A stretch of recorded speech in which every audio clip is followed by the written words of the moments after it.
A group of friends sneaked into the Devil's Hole underwater cave in the Nevada desert, USA. When they returned to the entrance, they realized one person was missing. Without time to think, they changed their air tanks and dove back in, but when they surfaced again, yet another person was gone. This bizarre and mysterious real-life incident took place at Devil's Hole, located right next to the famous Area 51. From above, it appears to be just an ordinary little ravine, but in reality, it's a bottomless underwater cave whose true depth has yet to be measured by anyone. During the search and rescue, divers lowered a rope weighted with a heavy object into the depths of the cave passage. Even after letting out all 280 meters of rope, it still didn't reach the bottom, leading to the estimation that the cave is at least 380 meters deep. Subsequent explorations also discovered new, narrow passages extending further downward, indicating that its depth and structure are far more complex than people initially imagined, and it remains an unsolved mystery to this day. Then, 31 years later in 1996, an internet user posted on the GeoCities website claiming to be a first-hand witness of this incident. This website, which launched in 1994, became the most popular platform in the United States in 1996 for personal homepages and sharing niche stories. It was one of the most influential community websites in the early days of the internet.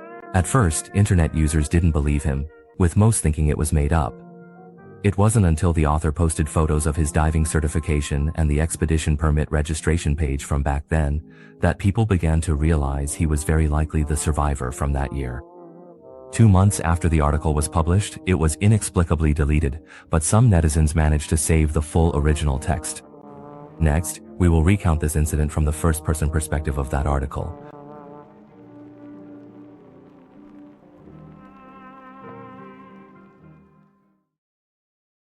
My name is Bill Giaconetti, and I am 50 years old this year. On June 19, 1965, I, along with 3 other companions, dove into the Devil's Hole in Death Valley National Monument, USA. I was the only one who made it out alive. For 31 years, I have only told the full story to the official search and rescue team, the families of the victims, and my psychiatrist. Today is the anniversary of the incident, and I am writing it down. No embellishments, no dramatization, just all the facts as I remember them, including those things that, even to this day, I cannot explain with any scientific reasoning. In 1965, I was 19 years old, living in Las Vegas, Nevada, with my younger brother Paul Giaconetti, my brother-in-law David Rose, and my good friend Jack Anderson. All 4 of us held open water recreational diving certificates, which we obtained at a local dive shop. None of us had logged more than 20 dives in total, and the deepest we had ever gone was 32 meters, which was the recommended safety limit for recreational diving at the time. We learned about Devil's Hole from a 1964 feature article in National Geographic, which described Devil's Hole as a karst cave in Death Valley. The entrance is 10 meters long and 2.5 meters wide, an open water pit in the heart of the desert. The measured depth of the underwater cave system exceeds 280 meters, and the bottom has yet to be reached. Inside the cave lives a unique population of Devil's Hole pupfish, which have survived in this isolated body of water for over 60,000 years. The article included a photo taken by a professional diver at a depth of 80 meters in the Akeley Canyon, showing a massive underwater cave far beyond the limits of recreational diving. Paul was the most obsessed with diving among us. Holding the magazine, he told us he wanted to explore this bottomless pit.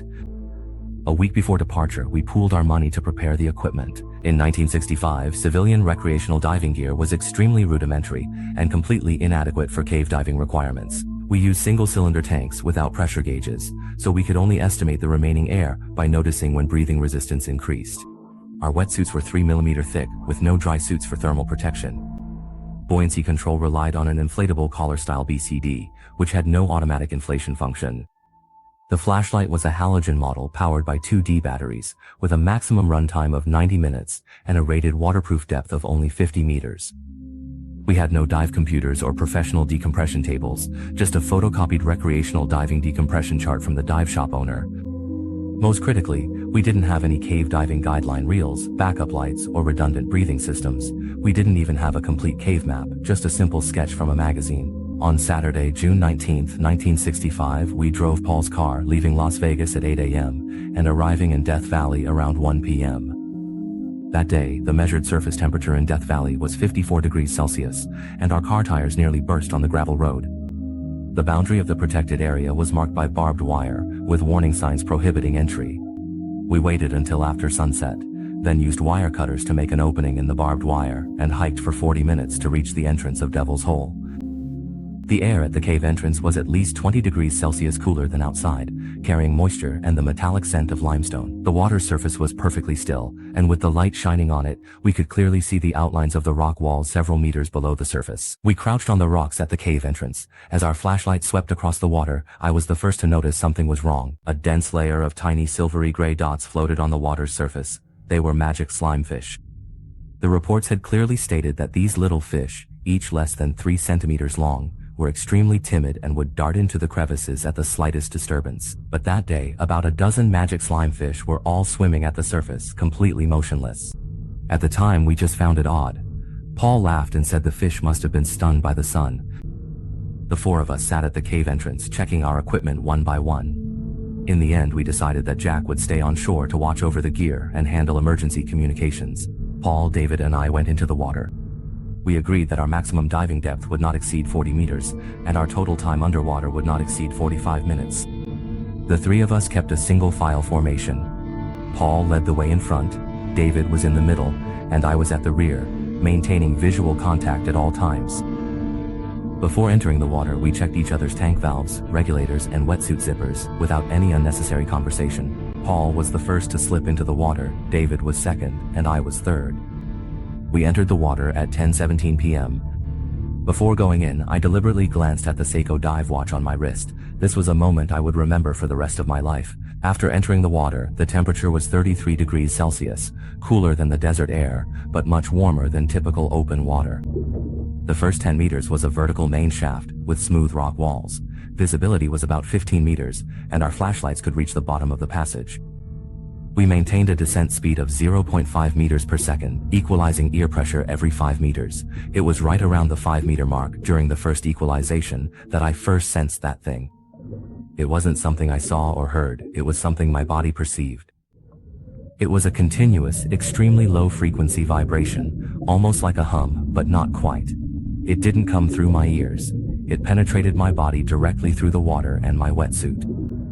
My back started to tremble, my heart beating uncontrollably in sync with its frequency, and I could even feel my lungs resonating along with it. I stopped and tapped David's fin in front of me. He turned to look at me, frowned, and pointed to his own chest. In that instant, I understood. He felt it too. Paul, who was at the very front, also stopped and turned back to give us an all-good hand signal. At the time, we all thought it was just tinnitus caused by changes in water pressure, which was normal. But later I realized that normal changes in water pressure would never cause 3 separate individuals to feel exactly the same internal vibration at the exact same moment. The area between 10 and 25 meters is the funnel zone, where the rock walls converge toward the center, forming a downward sloping funnel shape, and the width of the passage narrows from 10 meters to less than 3 meters. This depth already exceeds the maximum depth we usually train at. The resistance to breathing starts to increase, and I can clearly feel the pressure in my chest. Every breath is more strenuous than at the surface. Paul didn't stop. He turned around and gestured for us to keep going down. David and I followed behind. On the right side of the funnel zone, there is an upward branching passage leading to an area that isn't submerged. We had seen it on the diagram, but we didn't enter. On the left is the forest zone, filled with dense karst pillars and crisscrossing crevices, making the passageway maze-like.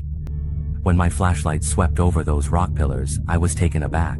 The gray-brown limestone surfaces were covered with countless circular indentations, all exactly the same size, about the size of a coin, and identical in depth. They were arranged in an eerily regular pattern, definitely not something that could be formed by natural karst processes. It looked more like something had spent thousands upon thousands of years repeatedly rubbing the same spots to create them. At the time, I tapped my air tank and pointed at those indentations. Paul glanced back, completely unconcerned, and made a gesture indicating they were left by previous divers. But later, I asked Jim Holt, the top cave diving expert who led the search and rescue team, and he told me clearly that before 1965, no diver had ever entered the forest area. The passages here are far too narrow and complex. Even the official cave surveys only dared to mark the edges, and no one had ever ventured deep inside. Those indentations couldn't possibly have been left by divers. When we descended to 25 meters, the dive computer showed that we had already been underwater for 18 minutes. I tapped my air tank to remind Paul to check the time. He turned around and gave me a downward gesture, continuing to descend. Now I know that all three of us were already showing symptoms of nitrogen narcosis at that point. Nitrogen narcosis worsens rapidly after passing 30 meters in depth, with core symptoms including impaired judgment, palpitations, and loss of risk perception. The effect is equivalent to drinking half a bottle of whiskey on an empty stomach. But what happened that day was far more complicated than just nitrogen narcosis. When we descended to 30 meters, all three of our flashlights suddenly blinked 3 times in perfect unison, not more, not less, and then instantly returned to normal lighting. The three of us all stopped and stared at each other underwater. These halogen flashlights would only short-circuit and go out under water pressure. It would be impossible for them to flash in such a precise, synchronized way, let alone for 3 brand new flashlights to malfunction in exactly the same manner at the same time. What was even stranger was that from that moment on, I felt like I wasn't swimming downward, but rather being pulled down by something.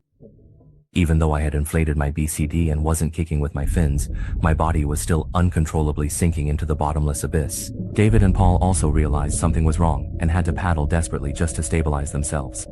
At the time, I attributed all of this to hallucinations caused by nitrogen narcosis, but afterward, I remembered everything clearly. It's just that while we were underwater, none of us dared to say it out loud.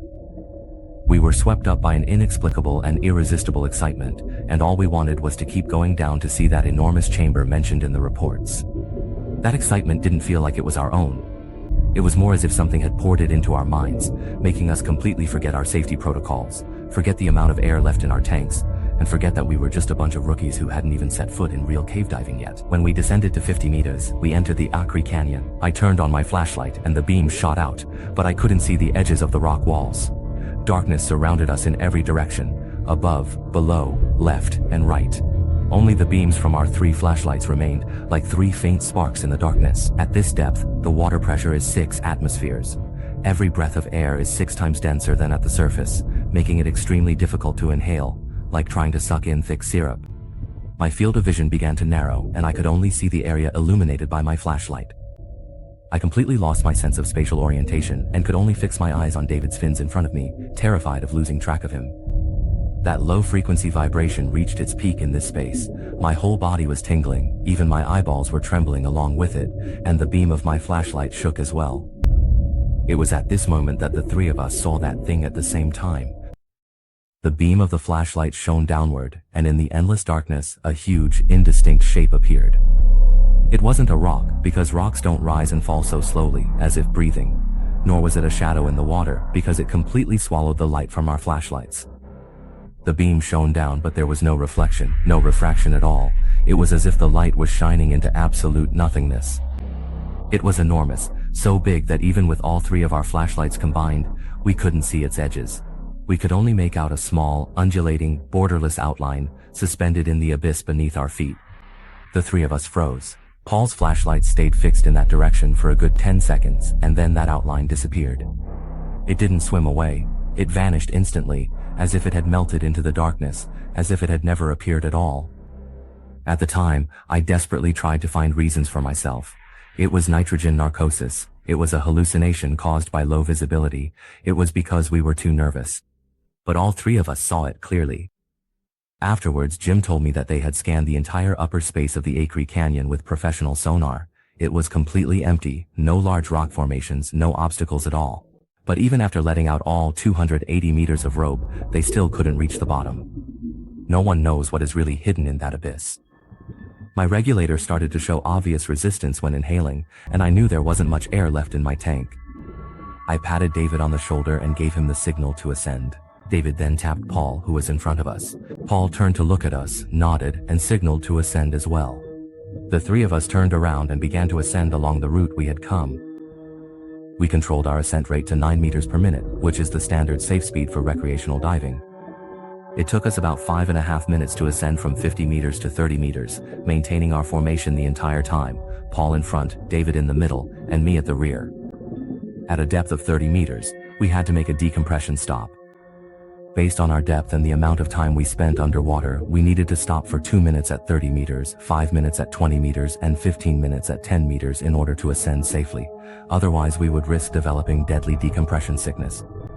We hovered at a depth of 30 meters and began our first decompression stop.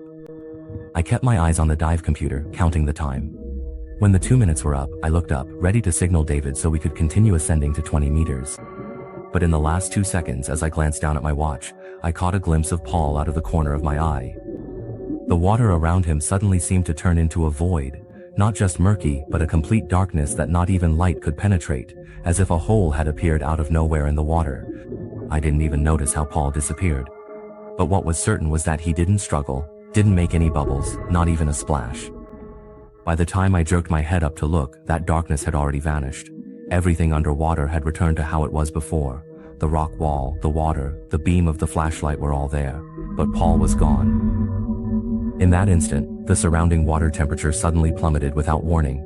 The bone-chilling cold seeped through my wetsuit, and I even felt my fingers go numb from the cold. But it lasted only a second. The water temperature quickly returned to the previous 33 degrees as if nothing had happened at all. David and I exchanged a glance, and in his eyes, I saw the same bone-deep fear that I felt. He saw it too, and he felt it too. We stayed at the 30-meter mark for another 3 minutes, repeatedly searching the surrounding area. There was nothing, no sign of Paul, no rising bubbles, no sound of someone tapping on a tank, nothing at all. We couldn't talk underwater, so we could only communicate with hand signals. David gave me the signal to ascend, and the two of us continued to rise. We surfaced at 11:02 p.m. Jack saw that only the two of us came up and immediately stood up. We took off our regulators, and the first thing we asked was whether Paul had come up. Jack said that ever since we went into the water, there had been no movement on the surface, no one had come up. The three of us stood at the entrance of the cave, silent for about a minute. David spoke up and said he was going back down to look for Paul. At that time, I was already showing early symptoms of decompression sickness, joint pain, dizziness, and nausea. This was caused by surfacing too quickly without completing the previous decompression stops. But I still nodded and said I would go down with him. We switched to the spare full tanks on shore and rechecked our equipment. Before entering the water, we agreed that I would be responsible for searching the funnel area and the main passage, while David would search the forest area. The search would last no more than 20 minutes, and regardless of whether we found anything, we had to regroup at the surface. Absolutely no one was to act alone. Jack stayed on shore as before, keeping watch by the emergency phone. The second dive began at around 11:10 p.m. After descending along the main passage to the funnel area, I searched bit by bit along the rock wall, sweeping my flashlight over every crevice and behind every rock pillar. When I reached a depth of 25 meters, my decompression sickness symptoms worsened. I became extremely dizzy, my limbs started to go numb, black spots appeared in my vision, and breathing became extremely difficult. I knew clearly that I couldn't go any deeper. If I stayed any longer, I would pass out in the water. It was also at this moment that the low-frequency vibration appeared again, even stronger than before, making my eardrums ache from the tremors. I kept feeling that something was behind me, not the current, but something following me, occasionally bumping into my fins. But every time I suddenly turned around, there was only endless darkness behind me, nothing at all. Wherever my flashlight shone, a shadow would flicker behind the rock pillars there. But when I fixed the beam on that spot, there was only cold rock, nothing else. I searched the funnel area for 12 minutes without finding any trace of Paul, so I had no choice but to ascend. I strictly followed the decompression plan and completed all the required stops.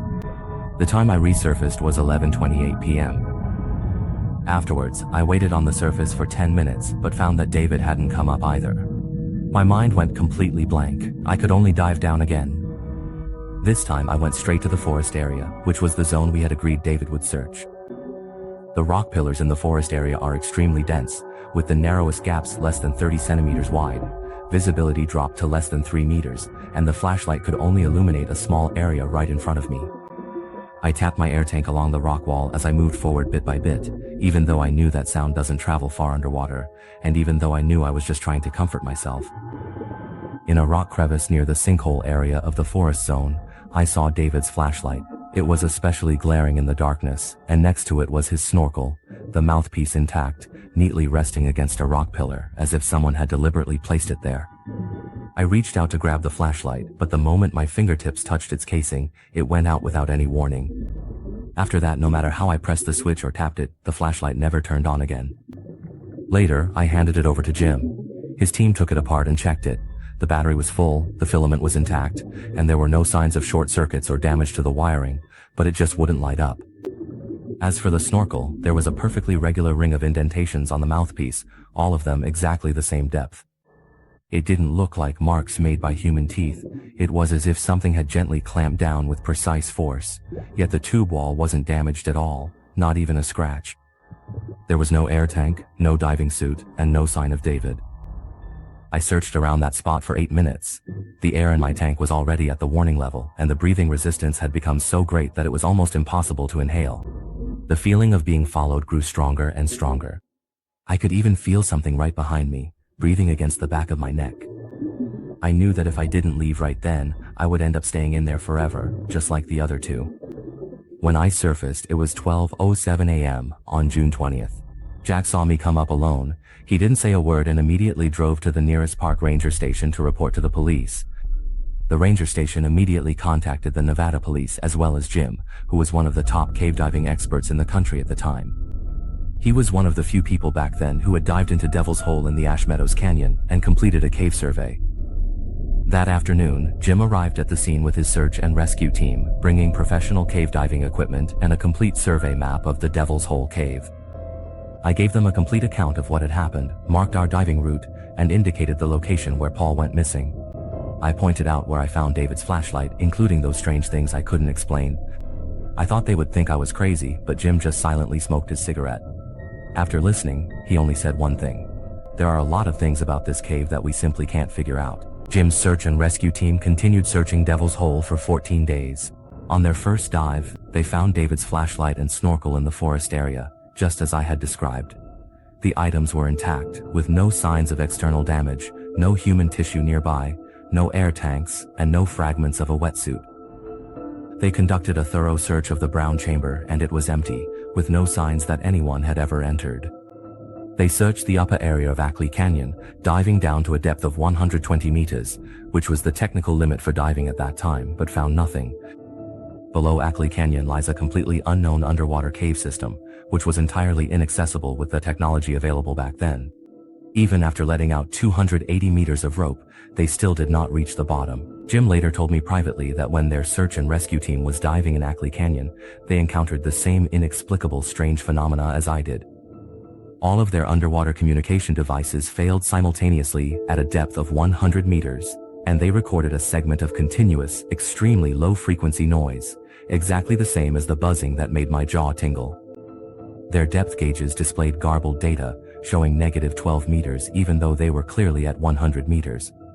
The official conclusion ultimately given by rescuers was that Paul, during his ascent, suffered from severe nitrogen narcosis, losing all judgment.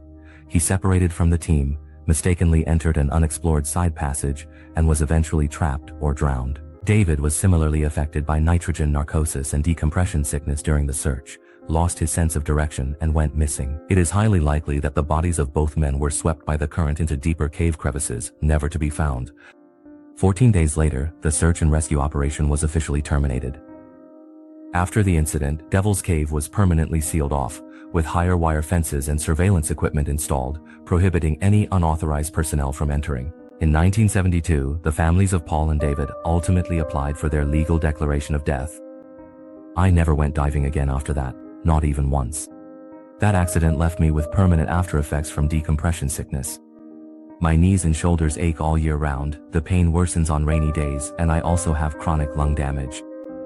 I underwent 12 years of psychotherapy, and even now, I still can't stay in enclosed dark spaces, can't watch footage of deep water, and I even feel afraid when the bathtub is filled with water. Over these 31 years, countless people have asked me what really happened underwater that day, whether something dragged them away, or if there was some kind of monster in the cave. All I can say is that everything I have written is the entirety of what I remember as fact. There were no ferocious monsters, only things I still can't explain to this day, and only that darkness, sealed off for 60,000 years, that we never should have set foot in.